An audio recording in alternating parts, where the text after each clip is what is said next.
मैं वाहिद आदमी था जो इनके ख़िलाफ़ केस लड़ा ऑस्ट्रेलिया में जाके। एक लॉबी थी जो चाह रही थी कि मुझे पे बैन लगा जाए।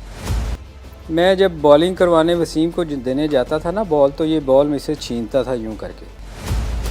इन्होंने जस्टिस क्यूम के घर में अदालत लगाई, ये फ़ैसला सुनाया गया था और उस वहाँ मैं अकेला खड़ा था सिर्फ। सर, बोर्ड की आंखें कब खुली होती हैं? मैं तो आपको पहले ही कहा था कि ये हमारी बोर्ड की कमज़ोरी है जब ऐसी चीज़ें होती हैं।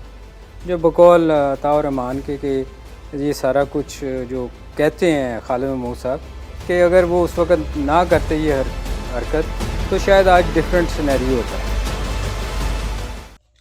बिस्मिल्लाहिर्रहमानिर्रहीम।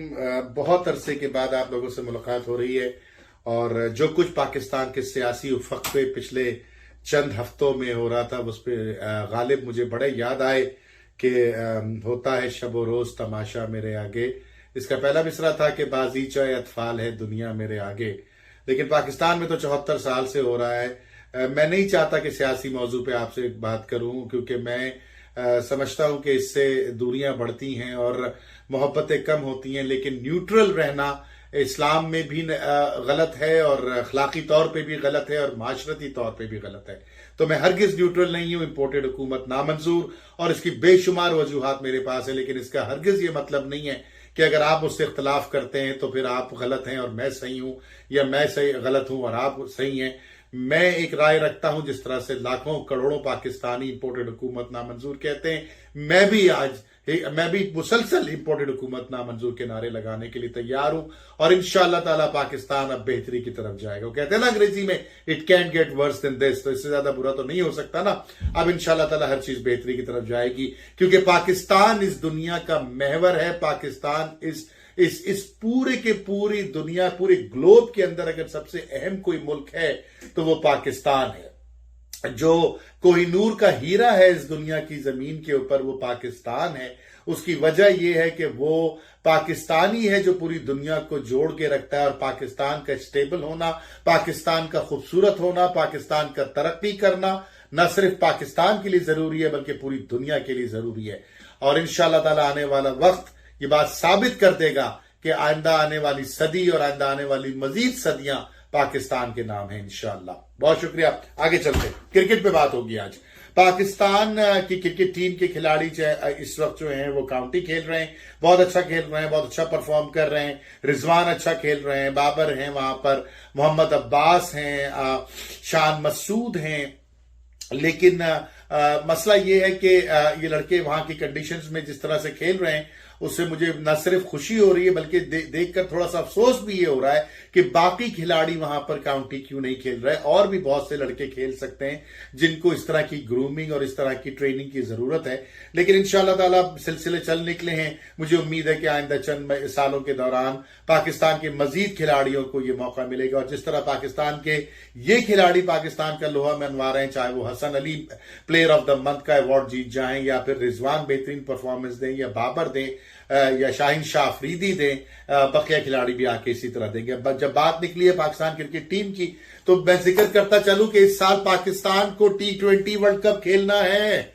क्या करेंगे हम T20 वर्ल्ड कप में? चलिए आज से ये जो वीडियोस का सिलसिला है, इस वीडियो के सिलसिले को T20 वर्ल्ड कप जो अक्टूबर में ऑस्ट्रेलिया में हो रहा है उसके हवाले से बात करते हैं, उसके ऊपर कि हमारी क्या टीम होगी। हम पिछले T20 वर्ल्ड कप में भी ना जीत पाए और इस T20 वर्ल्ड कप के अंदर हमारे क्या चांसेस होंगे, हमारी गुफ्तगू का महवर वो भी होगा आइंदा चंद वीडियोज में। और साथ साथ इंशाअल्लाह हम ये भी देखेंगे कि आइंदा साल जो वनडे का वर्ल्ड कप है उसके लिए हमारी क्या तैयारी है और क्या कुछ हम कर सकते हैं। लेकिन उससे पहले मैं ये चाहता हूं कि आप ये नजर दिमाग में रखिए, मेरी पिछली वीडियो जो मैंने अर्ज किया था और मैं अभी भी उस पर बिल्कुल 100% यकसू हूं कि पाकिस्तान क्रिकेट बोर्ड के सरबराह रमीज राजा को ही रहना चाहिए।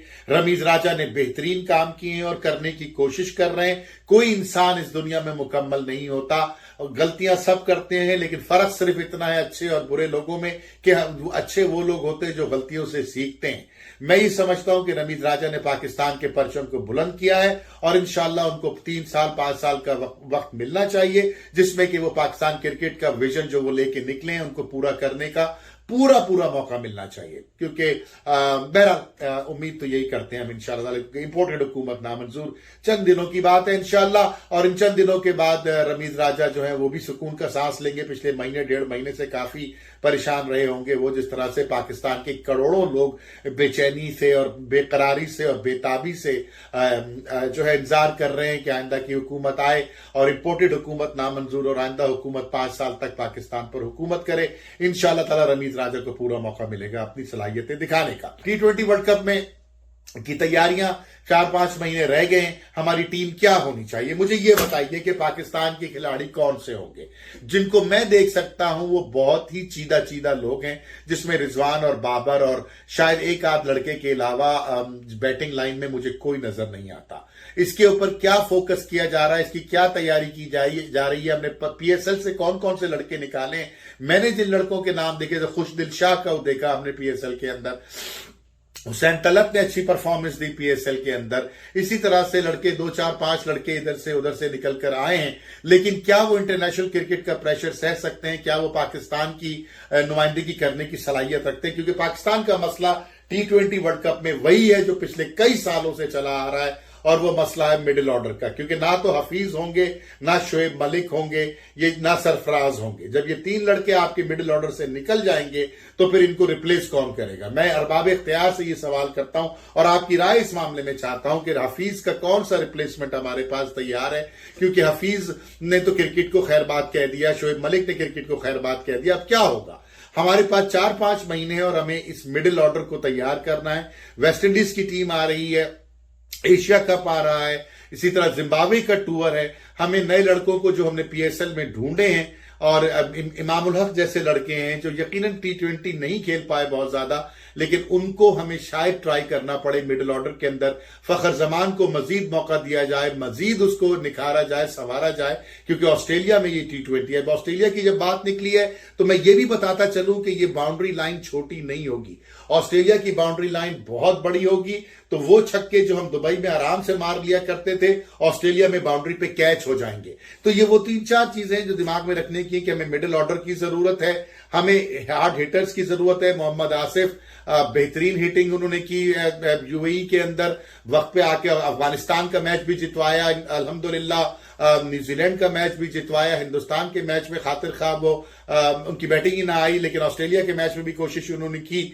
लेकिन सच्ची बात यह है कि हमें मोहम्मद आसिफ जैसे हार्ड हिटिंग बैट्समैन जो नीचे मोहम्मद नवाज को हम तैयार कर सकते हैं। इस तरह के 3-4 नाम और मेरे जहन में, लेकिन हमारे 4-5 महीने हमें इस मिडिल ऑर्डर को रिलायबिलिटी की हद तक तैयार करना है। और उसके लिए आइंदा आने वाले 14-15 T20 गेम्स जो हैं वो हमें तैयार करके अपने सामने लड़कों को बाकायदा एक प्लानिंग के तहत लेके चलना है, ताकि हम सुकून का सांस ले सकें। वरना होगा यह कि यहां से बाबर आउट हुए या वहां से रिजवान आउट हुए और पूरी कौम जो है वो मुसल्ले पे बैठ जाएगी कि भाई अब क्या होगा, अब कौन खेलेगा। दूसरा मसला हमारा स्पिन बॉलिंग अटैक का है। हमारे पास स्पिनर नहीं है। शादाब शायद अपनी वो फॉर्म खो चुके हैं, वो अपना आर्ट खो चुके हैं। मतलब बहुत माजरत के साथ मैं ये बात कर रहा हूं, मुझसे इख्तलाफ कर सकते हैं, लेकिन हकीकत है कि शादाब बैट्समैन को परेशान करने की सलाहियतों से आहिस्ता आहिस्ता महरूम होते चले जा रहे हैं। हाँ, बैट्समैन ऑलराउंडर वो अच्छे बन रहे हैं, क्योंकि 4 ओवर निकाल के 30 रन और 32 रन और 1 विकेट और 2 विकेट वो ले सकते हैं। साथ साथ अगर उनको 1 डाउन या 2 डाउन या 3 डाउन बैटिंग पे भेजा जाए तो वो 25-30 रन की इनिंग भी खेल सकते हैं। लेकिन क्या वो 4 ओवर वो वाले निकाल सकते हैं जो दुनिया के स्पिनर जैसे कि चक्रवर्ती स्पिन करते हैं, चहाल स्पिन करते हैं, या एक जमाने में अश्विन स्पिन करते थे, या सईद अजमल स्पिन करते थे? क्या वो, या जैम्पा, ऑस्ट्रेलिया के जैम्पा करते हैं, क्या वो 4 ओवर निकालने की सलाहियत रखते हैं? मेरा नहीं ख्याल। लेकिन बहरहाल आने वाले 10, 12, 13 जो T20 है उसमें हमें अंदाजा हो जाएगा। अगला नुक्ता मेरा है कि off spinner, left handed batsman के लिए ऑफ स्पिनर जो कि एक की है, एक कुंजी है, खासतौर पर टीमें जिस तरह की टीमें हिंदुस्तान की टीम है कि उनके 6-7वें नंबर पे लेफ्ट हैंडर आते हैं, जिस तरह से ऑस्ट्रेलिया की टीम है कि 2 या 3 लेफ्ट हैंडर्स के साथ खेलती है, या इंग्लैंड की टीम है कि 2 लेफ्ट हैंडर्स के साथ खेलती है, उसमें ऑफ स्पिनर का काम बहुत अहम होता है। लेकिन हमारे पास बदकिस्मती से जब से सईद अजमल साहब गए, हमारे पास ऑफ स्पिनर नाम की चीज ही नहीं है। मुझे नहीं पता कि पाकिस्तान क्रिकेट टीम की इंतजामिया इन चीजों पे कितना गौर कर रही है, और ऑस्ट्रेलिया की पिचों के ऊपर जहां हल्का फुल्का बाउंस भी मिलेगा, हल्का सा टर्न भी मिलेगा, off spinner left handed batsman के लिए उतना ही खतरनाक होगा जितना leg spinner right handed batsman के लिए होगा। तो मुझे उसकी भी फिक्र है। अगर आपकी नजर में कोई ऑफ स्पिनर लड़के हैं जो कर सकते हैं काम, तो मुझे बताइए। अब जैसे कि उस्मान कादिर हैं, उस्मान कादिर लेग स्पिनर हैं, उस्मान कादिर को शादाब के साथ अगर खिलाएंगे आप तो चलो भाई 2 लेग स्पिनर हो गए, लेकिन ऐसा होता नहीं। अमूमन एक ऑफ स्पिनर और एक लेग स्पिनर, एक वैरायटी के लिए लोग ये काम करते हैं, और टीमें वही सक्सेसफुल होती है जिसके अंदर वैरायटी होती है, जिसके अंदर ऑप्शंस होते हैं। तो बहरहाल ये भी एक नुक्ता है। फिर शाहिनशाह अफरीदी के साथ हसन अली ने आउट ऑफ फॉर्म है, ये हमें पता है, लेकिन काउंटी में अच्छी परफॉर्मेंस दे रहे हैं। उम्मीद है कि बहुत कुछ सीख कर आएंगे और शाहिनशाह अफरीदी के साथ करेंगे काम।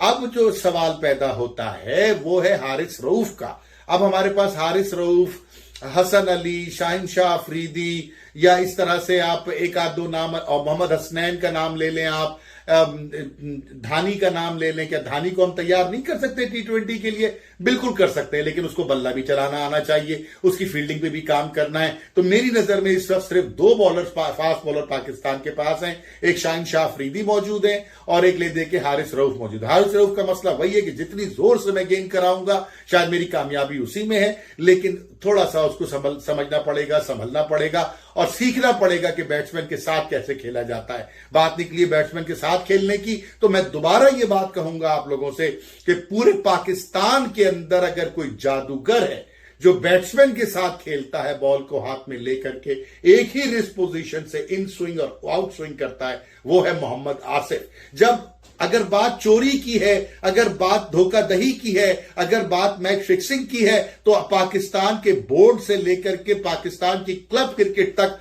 हमें वो लोगों का पता है जिन्होंने पाकिस्तान के साथ ज्यादती की है और पाकिस्तान के साथ पाकिस्तान की 22 करोड़ आवाम के जज्बात से खेला है। लेकिन हमने सबको सबको माफ कर दिया, 2-4 को सजाएं दी, बाकी सबको हमने हल्के हल्के हाथों पे यूं करके हाथ मारा और फारिग कर दिया। 1 लाख का जुर्माना, 2 लाख का जुर्माना, और उस दिन से वो पाकिस्तान क्रिकेट पे मुसल्लत होके रह गए और आज तक हमारा पीछा नहीं छोड़ते वो। तो अगर वही एक मेयार है, वही स्टैंडर्ड है, तो मोहम्मद आसिफ को क्यों बाहर बैठाया हुआ है, जो एक जादूगर है? पूरी दुनिया ने ऐसा बॉलर ना देखा। तो जो लोग नाकारा क्रिकेटर थे या एवरेज क्रिकेटर थे, उनको तो हमने माफ करके वापस अपने साथ गले मिला लिया, लेकिन जो जादूगर था उसको हम किस बात की सजा दे रहे हैं? मैं फिर इंतजामिया से ये दरखास्त करूंगा, आपकी राय मुझे इस पे चाहिए कि भाई अगर बकिया लोगों को सजा दे करके, माफ करके गले लगाया जा सकता है, जिसका मैं शदीद मुखालिफ हूं, तो भाई फिर आसिफ को भी गले लगाओ। अगर मेयार यही है कि भाई थोड़ा सा को सजा दो, सजा देने के बाद वो गंगा में नहा के आ जाएंगे और वो गुनाहों से पाक हो जाएंगे, तो फिर आसिफ को भी मौका दो। वरना सजा है तो फिर सबके लिए है, जिंदगी भर के लिए उनके क्रिकेट के दरवाजे, टेलीविजन सेट्स के दरवाजे, मुख्तलिफ मीडिया हाउसेस के दरवाजे, कमेंट्री बॉक्स के दरवाजे बंद कर दो। लेकिन अगर नहीं करना, वो चुन चुन के अपने पसंदीदा लोगों को किसी न किसी रास्ते बैकडोर से निकाल के बाहर लाना है, सामने लाना है, तो फिर मोहम्मद आसिफ को सबसे पहले लाना चाहिए। मैं रमीज राजा साहब से भी दरखास्त करूंगा कि मेरी इस दरखास्त पे गौर करें और पाकिस्तान की क्रिकेट की भलाई के लिए मोहम्मद आसिफ से गुफ्तगू शुरू करें। बाकी बहुत सारी बातें करनी है, अगली वीडियोस में आपके साथ फिर मुलाकात होगी इंशाअल्लाह। T20 वर्ल्ड कप की तैयारी का सिलसिला है, अपनी राय से मुझे जरूर आगाह कीजिएगा, क्योंकि ये कप हमारा है। पाकिस्तान जिंदाबाद।